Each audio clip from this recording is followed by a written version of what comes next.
Hey, welcome back to PackView's Amazon DSP onboarding program. In this video, we're going to be mapping audiences to where they live on the marketing funnel. Early on in the course, we discussed the marketing funnel and how it works on Amazon. We also built out a media plan. This is our strategy of what products we're going to advertise, who we're going to advertise to, how much we're going to spend, what kind of creatives we're going to use.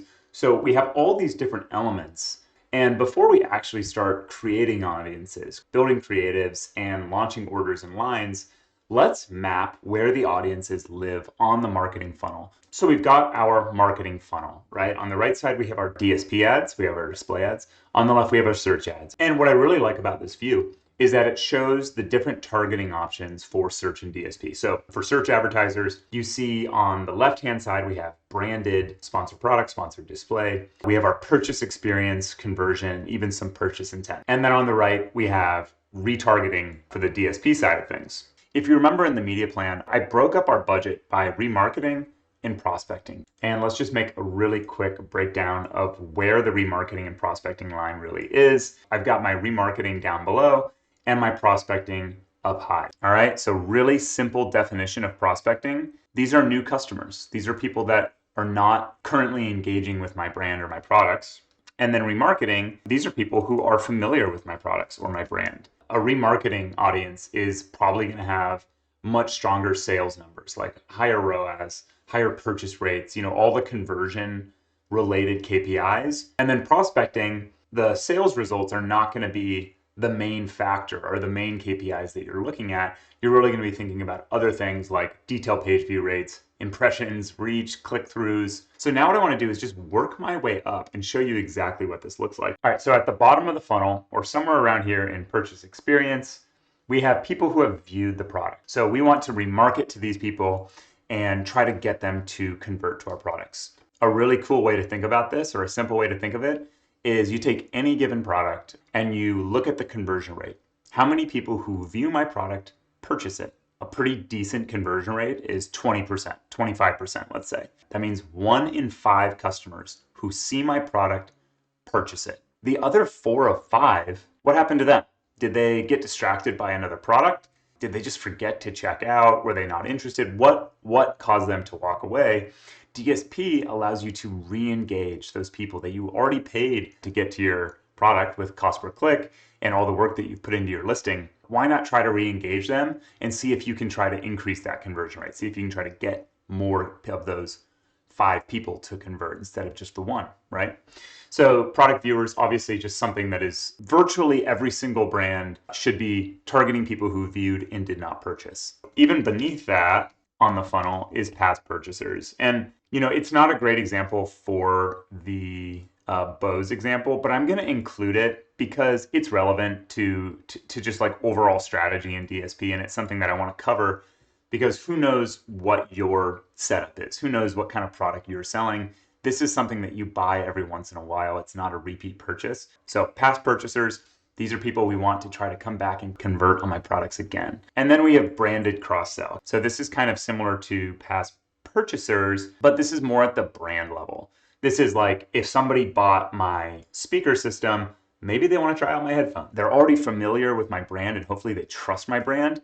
Now let's see if I can get them to buy more of my products. So we've got our branded cross-sell, product viewers, and past purchasers. These are really the fundamental remarketing target options. The other half is going to be our prospecting, right? So I'm just going to go ahead and grab contextual targeting, which in my opinion is very close to the remarketing half. These are customers who are like extremely similar to people who have seen your product already. Amazon scrapes the listing of the product that you're advertising and then finds similar products. Contextual targeting is kind of like right there around the purchase intent phase.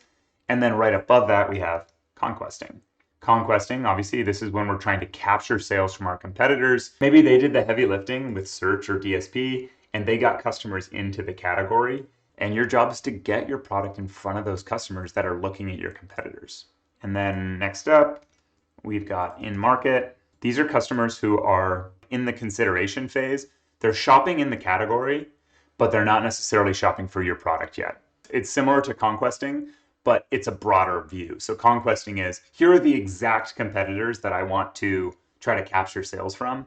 In market is slightly above that. It's like, broadly speaking, within the entire category, I'm trying to get these people aware of my product to come and check me out. And then lastly is lifestyle. I mean, this is about as broad as it can get. This is using Amazon's first-party data, saying things like customers who like electronics or like music. You would find lifestyles that seem like, oh, maybe you've done research on who your audience is, broadly speaking, and you try to start bringing them in to your product. If you just work your way from the top to the bottom, like, lifestyle is going to be the most expensive because these are people who are not actively searching for the product that you sell. You're trying to inspire them to come buy your product.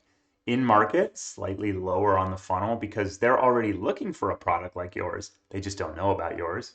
Conquesting, someone's actively looking at your competitors and you're trying to win that business away from your competitors. Contextual, it's almost like a cousin to Conquesting. It's just you don't know exactly. It's kind of like a black box. You don't know exactly what's going on, but it's very similar to Conquesting in theory. And then branded cross-sell, people familiar with your brand. These people are likely to convert again if they had a good experience with your brand and your products. Product viewers, someone actually checked out your product and they're interested in it because they clicked on it. They might be really close to purchasing. You just need to remind them. And then past purchasers, if you sell a repeat purchase type product, then this is obviously kind of a home run for you.